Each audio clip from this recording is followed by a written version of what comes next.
Me llamo Juan y hace unos años trabajaba como camionero, transportando mercaderías por todo México. Me gustaba mi trabajo, aunque era duro y cansado. Siempre iba acompañado de mi amigo y colega Luis, que me ayudaba con la conducción y la carga. Nos turnábamos para manejar y así podíamos cubrir más distancia y ganar más dinero. Un día nos tocó llevar un cargamento de electrodomésticos a Tijuana, desde la Ciudad de México. Era un viaje largo, de más de 2,000 kilómetros que nos llevaría varios días. Salimos temprano por la mañana y todo iba bien hasta que llegamos a la carretera que atraviesa La Rumorosa, una zona montañosa y desértica, muy famosa. Era ya de noche y la luna llena iluminaba el paisaje. El camión empezó a hacer ruidos extraños y de pronto se apagó el motor. Luis, que iba al volante, intentó arrancarlo de nuevo, pero no hubo manera. Nos quedamos varados en medio de la nada, sin señal de celular ni radio. Miramos el mapa y vimos que estábamos a unos 20 kilómetros de la gasolinera más cercana y a unos 50 del pueblo más próximo. Luis me dijo que iba a ir caminando hasta la gasolinera, a ver si podía conseguir ayuda. Yo le dije que era una locura, que era muy peligroso ir solo por esa carretera y que era mejor esperar a que pasara algún otro vehículo. Pero él insistió en que no podíamos perder tiempo y que quizás no pasaría nadie en toda la noche. Así que agarró una linterna y una botella de agua y se fue. Yo me quedé en el camión esperando que volviera pronto. Pasaron unos minutos y perdí de vista a Luis. Me sentí muy solo y nervioso. No me gustaba estar ahí, en ese lugar tan inhóspito y misterioso. Había oído muchas historias sobre La Rumorosa, sobre apariciones de almas en pena, de brujas, de ovnis y de una criatura llamada el Nahual, que podía transformarse en animal y atacar a los viajeros. No creía en esas cosas, pero me daban miedo. Intenté distraerme, revisando el motor del camión, a ver si encontraba el problema. Sabía algo de mecánica, pero no lo suficiente como para arreglarlo. No vi nada raro. Todo parecía estar en orden. Me frustré y me rendí. Decidí mantenerme en la cabina del camión y esperar adentro. Hacía frío y el viento soplaba con fuerza. Me tapé con una manta y traté de dormir un poco. No sé cuánto tiempo pasó, pero de repente me desperté por un ruido. Era como el de unos pasos, pero no de una persona, sino de algo más grande y pesado. Algo que caminaba alrededor del camión, con un ritmo lento y pesado. Me quedé paralizado de miedo. Pensé que podía ser un animal salvaje, quizás un coyote, un puma, pero entonces escuché un gruñido que me heló la sangre. No era el gruñido de un animal normal, sino de algo más oscuro y maligno, algo que parecía no ser de este mundo. Los pasos se acercaron a la cabina y sentí que algo golpeaba el camión. El camión se movió y yo me agarré el asiento. El golpe se repitió más fuerte y el camión se sacudió. Escuché un rasguño en la puerta y un aullido que me perforó los oídos. Era como si algo quisiera entrar y me devorara. Me armé de valor y agarré una barra de hierro que llevábamos para defendernos. Pensé en salir y enfrentarme a lo que fuera que estaba ahí afuera. Pero antes de que pudiera hacerlo, vi una luz que iluminó el frente del camión. Era la luz de otro vehículo que se detuvo a unos metros de nosotros. Escuché la voz de Luis que me gritaba que había conseguido ayuda. Bajé corriendo del camión y me encontré con Luis y con un señor mayor que conducía una camioneta. Luis me abrazó y me preguntó si estaba bien.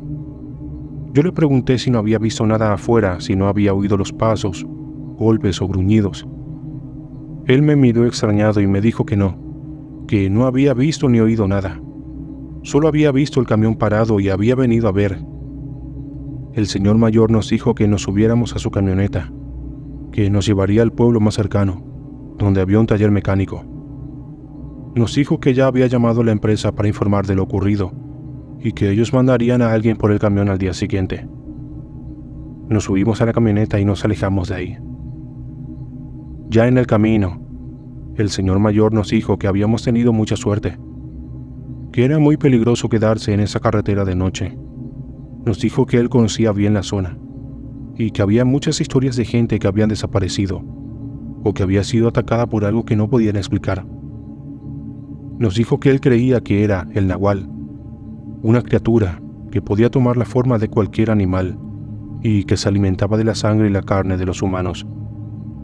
Nos dijo que él lo había visto una vez cuando era joven y que era un perro gigante negro, con ojos rojos y colmillos afilados. Dijo que podría ser un demonio.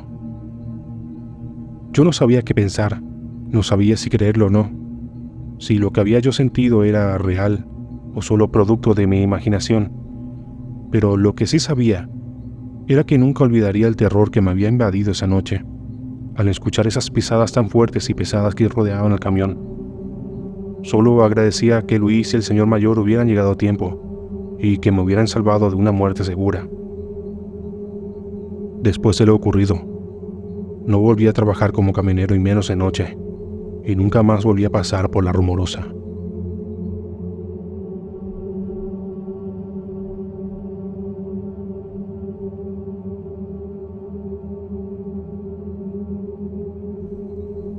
Mi nombre es Carlos, y soy un ingeniero que trabaja en una empresa de telecomunicaciones. Hace un año tuve que viajar a la ciudad de Oaxaca por motivos de trabajo, y aproveché para visitar a unos familiares que viven allí. Estuve una semana en el lugar. El día que tenía que regresar a mi casa en el Estado de México, me despedí de mis tíos y primos y salí en coche por la carretera federal 190 que conecta Oaxaca con la capital del país. Era un día nublado y frío, y el pronóstico anunciaba lluvia para la noche. Yo quería llegar lo antes posible a mi destino, así que decidí no hacer ninguna parada en el camino y solo detenerme en caso de emergencia. La carretera federal 190 es una de las más transitadas del país, ya que comunica a dos de las ciudades más importantes de México. Sin embargo, también es una de las más peligrosas, debido a su mal estado, a las curvas pronunciadas, los baches y animales sueltos y asaltantes que se esconden en los márgenes. Además, hay muchos tramos que atraviesan zonas rurales y montañosas donde no hay señal de celular ni de radio, y donde la iluminación es escasa o nula. Por eso muchos conductores prefieren evitar esa ruta, sobre todo de noche, y optan por otras alternativas más seguras y rápidas. Yo, en cambio, no tenía otra opción, ya que era la única carretera que me llevaba directo a mi casa, y no quería perder tiempo ni dinero en peajes o desvíos. Así que me armé de valor y me dispuse a recorrer los más de 400 kilómetros que me separaban de mi hogar. Todo iba bien durante las primeras horas de viaje. La carretera estaba bastante vacía, y yo iba a una velocidad moderada, respetando las señales y las normas de tránsito. Escuchaba música en el reproductor de CD, y de vez en cuando hablaba por teléfono con mi esposa, que me esperaba en casa. Cuando el sol se puso, la carretera se volvió más oscura y silenciosa. La música dejó de sonar, y la señal del celular se perdió. Yo encendí las luces del coche y traté de mantenerme alerta, mirando el camino y el paisaje. A mi alrededor solo veía campos, árboles, cerros y algunas casas abandonadas.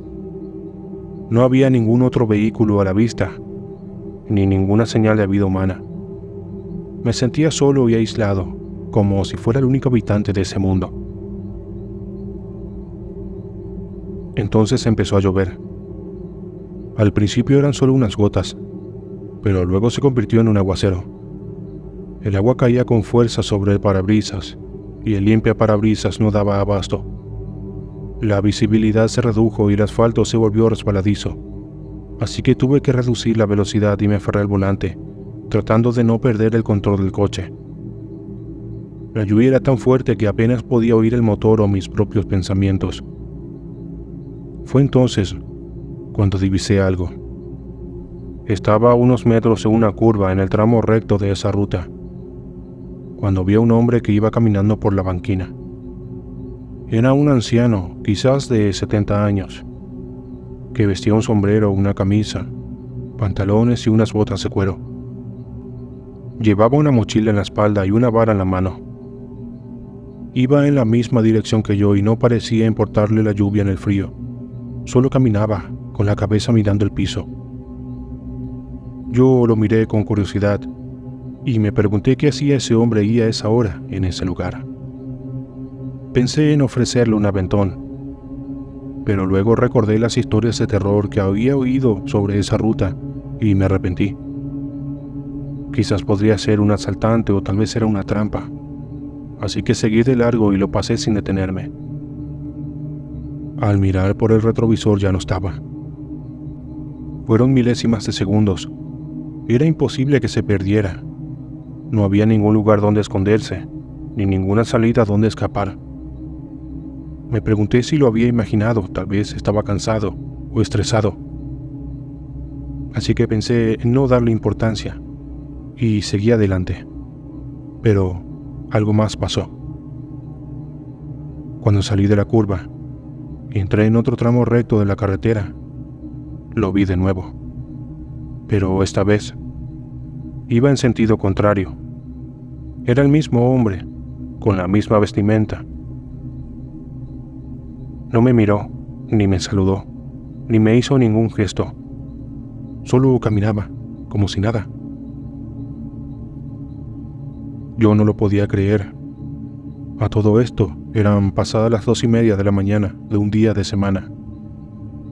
Me pregunté cómo era posible que ese hombre estuviera ahí otra vez, pero del otro sentido. Me entró el pánico y pisé el acelerador tratando de alejarme de ese hombre. No sabía qué era ni qué quería, pero sentía que era algo malo, algo que me amenazaba. Y lo peor de todo fue que cada vez que entraba en una curva y salía en otro tramo recto, de nuevo lo veía caminar por la banquina, en uno u otro sentido. Era como si me persiguiera.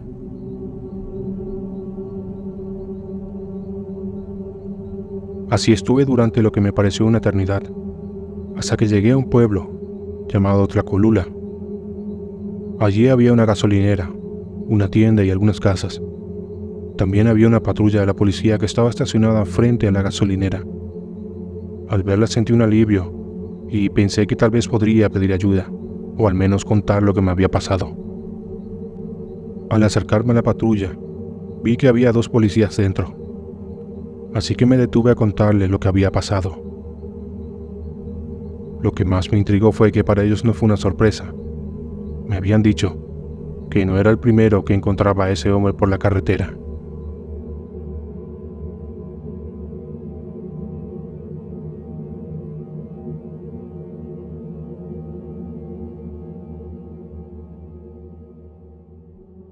Soy conductor de transporte público de pasajeros desde hace muchos años. En ocasiones me ha tocado manejar la ruta de regreso tarde en la noche. Gracias a Dios, en todo lo que llevo trabajando no he tenido ningún suceso que lamentar, pese a las condiciones de la ruta y a la escasa iluminación. Casi siempre al terminar me voy a un bar que está al frente del galpón. No hay día en que no me encuentre con algún colega para compartir algo y conversar de la familia. A comparación mía, debo decir que he tenido muy buena suerte, ya que ellos me cuentan las desventuras que han sufrido por circular a la medianoche. Extrañado, les pregunto si han sido víctimas de algún robo o accidente. Eso es lo de menos, me responden con miedo. Es ahí que me cuentan de lo que les ha aparecido en algún tramo de la ruta. No suelo creer todo lo que me cuentan las personas, pero no veo razón para que se inventaran ese tipo de cosas. Por eso siempre me recomiendan que tenga cuidado cuando regrese muy tarde, y que es preferible no detenerse en las viejas paradas. Mejor acelerar sin mirar atrás. Y eso es justamente lo que ahora afrontaba. Eran cerca de la medianoche y se habían quedado rezagados 4 pasajeros. Uno de ellos era un hombre que estaba dormitando en uno de los últimos asientos. Los restantes 3 jóvenes conversaban de lo más tranquilos. A la media hora bajaron los muchachos, mientras que el señor seguía bien recostado, golpeando su cabeza contra la ventanilla. Observé que en las siguientes paradas no había ningún pasajero, así que aproveché para ir más rápido sin esperar que alguien parara el bus. De repente, apareció una señora de la nada. Frené y gracias a Dios que el vehículo se detuvo a tiempo. La señora apareció frente a la puerta sujetando a una niña de la mano. Le abrí un poco asustado por lo que habría sucedido. Cuando subió a la niña se soltó para acomodarse en uno de los asientos, mientras que la señora se paró a mi costado y en susurro me rogaba que por favor la llevara. Le dije que no se preocupara, es lo mínimo que debería hacer dada la hora. Ella sonríe con sus labios arrugados y me agradece mi amabilidad. A unas cuantas paradas para terminar mi recorrido, me preguntaba a qué hora bajaría el hombre durmiendo y la señora con su niña. De un momento a otro sentí que alguien se sentaba atrás de mí y me preguntó por dónde andábamos. Sentí un olor a cerveza y le respondí que a los minutos llegábamos a la terminal. Era el hombre, y él asustado me dijo que debió bajar mucho antes. Le dije que se había pasado, y me dijo que se bajaba ahí mismo. Estaba enojado y me insistió. Además alegaba que la señora y la niña le causaban miedo, por eso se despertó asustado. Paré en medio de una avenida y esperé que saliera del colectivo. Lo vi tambaleándose por una zona oscura hasta desaparecer. Cuando iba a encender el motor, la señora se me acercó diciéndome que aquí debía bajar y que por favor llevara a su hija hasta la terminal. Accedí a su petición y volví a abrir la puerta y un viento frío me heló mientras la señora bajaba. Miré a ver a la niña. Parecía que dormía bien, cubierta por una manta. Al llegar estacioné el colectivo y uno de los supervisores estaba esperándome. Me preguntó qué tal me había ido y le respondí que estaba bien. Luego le dije que había una niña durmiendo dentro del colectivo. Él subió a mirar los asientos y me dijo que no había ninguna niña. Yo alarmado fui a ver y en verdad no estaba. Pensé que había bajado apenas me estacioné. El supervisor me dijo que eso era imposible. Si alguien hubiera bajado, él se habría dado cuenta. Me fui a mi casa, que estaba ahí cerca. No quería entrar a la cantina por el susto que me había llevado esa noche. Mi esposa, como solía hacer siempre, me esperaba despierta con un café caliente. Sonreí nervioso y le conté lo que me había sucedido. Ya a la mañana siguiente sentí que tocaban la puerta. Al abrir, era la niña de la noche anterior. Estaba enfrente de mí. Me agradecía por haberla llevado a casa. Al verla me sentí más tranquilo y le dije que no tenía nada que agradecer. Me miró y me dijo que su manta se había quedado en uno de los asientos y si podía ir a buscarla. Le contesté que sí. Le avisé a mi esposa que ya volvía y me fui a la terminal. Cuando estábamos en la puerta le expliqué a la niña que no podía entrar pero que regresaría rápido. Entré y al subir al bus encontré la manta encima del asiento. La tomé y sentí un olor muy fuerte como a azufre. No le di importancia y salí a entregárselo a la niña. Ella muy contenta se la llevó diciéndome: «Es el único recuerdo que tengo de mi madre fallecida», y sin más, desapareció.